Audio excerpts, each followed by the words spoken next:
नमस्कार, स्वागत है आप सभी का दैनिक सवेरा पर। मैं हूं आपके साथ पिंकी धीमान। इंडिगो एयरलाइंस को लेकर एक बड़ा अपडेट सामने आया है। आपको बता दें कि जहां इंडिगो एयरलाइंस की वजह से यात्रियों को भारी परेशानियों का सामना करना पड़ रहा था, कभी फ्लाइट्स कैंसिल हो रही थी, कभी फ्लाइट्स में 20-20 घंटे की देरी की वजह से यात्रियों को परेशानियां उठानी पड़ रही थी। उसी बीच अब इंडिगो एयरलाइंस पर सिविल मंत्रालय ने जो है बड़ी कार्रवाई करते हुए उसकी हर रोज की फ्लाइट्स में 10% की कटौती कर दी है, जिसके चलते अब लगभग 220 फ्लाइट जो हैं हर रोज इंडिगो एयरलाइंस की कम होंगी। बता दें कि कल हाई लेवल की मीटिंग हुई सिविल एविएशन की, जिसमें ये बड़ा फैसला लिया गया है और साथ ही इसमें इंडिगो एयरलाइंस के सीईओ को भी तलब किया गया था और इस मीटिंग में ये बड़ा फैसला लिया गया है। बता दें कि इंडिगो एयरलाइंस को यात्रियों को रुलाने की सजा मिली है, जिसके चलते अब इंडिगो एयरलाइंस की हर रोज की जो फ्लाइट्स उड़ती थी उसमें 10% की कटौती की जाएगी और साथ ही नया शेड्यूल जो है डीजीसीए को शाम 5 बजे तक भेजने का भी निर्देश दिया गया है।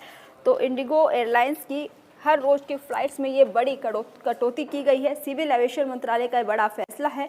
इंडिगो को 10% तो फ्लाइट्स में कटौती का आदेश दिया गया है। प्रतिदिन 220 फ्लाइट्स कम होंगी। इंडिगो पर कड़ी कार्रवाई की गई है।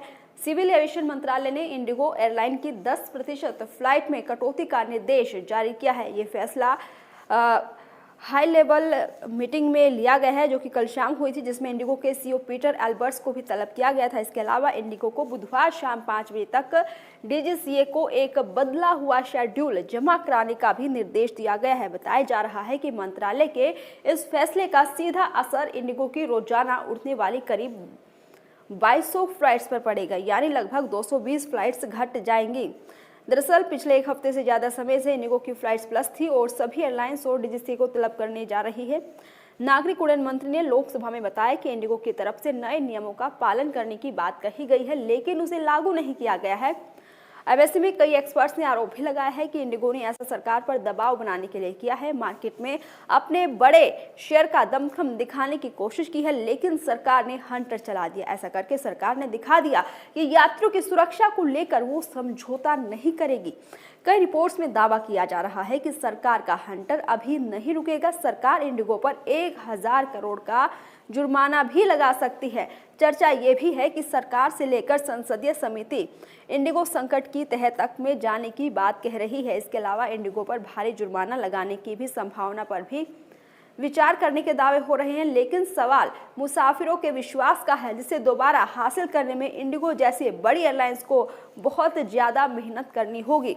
ऐसे ही एएलपीए इंडिया के महासचिव कैप्टन अनिल राव का कहना है कि आज हमारे पास इंडिगो के लिए एक कानून है और दूसरे ऑपरेटरों के लिए दूसरा। उड़ानों की मांग पूरी तरीके से हम सुरक्षा से समझौता कर रहे हैं और ये यात्रियों के लिए सही नहीं है। ऐसे में सदन में इंडिगो क्राइसिस के बीच दूसरे एयरलाइंसेज ने जो किराए बढ़ाए हैं उसका मुद्दा भी गूंजा। एक और देश भर में इंडिगो संकट से हाहाकार मचा हुआ था, तो दूसरी एयरलाइंस ने बिजी रूट पर किराए बढ़ा दिए। जब सरकार तक बात पहुंची तो उसने किराए की दरें तय की गई और कार्रवाई की बात भी कही गई, जिसे संसद में दोहराया भी गया। लेकिन जब नागरिक उड्डयन मंत्री ने एविएशन सेक्टर का गुणगान किया तो विपक्ष ने सदन में वॉकआउट कर दिया। बता दें कि इंडिगो की फ्लाइट्स कैंसिल होने का सिलसिला आज भी जारी है और देश भर में आज 400 से ज़्यादा फ्लाइट्स कैंसिल हुई। इंडिगो के सीईओ पीटर एल्बर्ट्स ने कहा कि इंडिगो फिर से पटरी पर आ गया है और हमारा ऑपरेशन स्थिर हो रहा है। तो बता दें कि जहां इंडिगो एयरलाइंस की वजह से यात्रियों को भारी परेशानियों का सामना करना पड़ रहा था, ऐसे में सिविल एविएशन मंत्रालय ने इंडिगो पर बड़ी कार्रवाई करते हुए उसकी हर रोज की 10% फ्लाइट्स में कटौती का आदेश दिया है, यानी हर रोज की 220 फ्लाइट्स अब उसकी कम होंगी। डीजीसीए को शाम 5 बजे तक नया शेड्यूल जमा करने का भी निर्देश जारी किया गया है।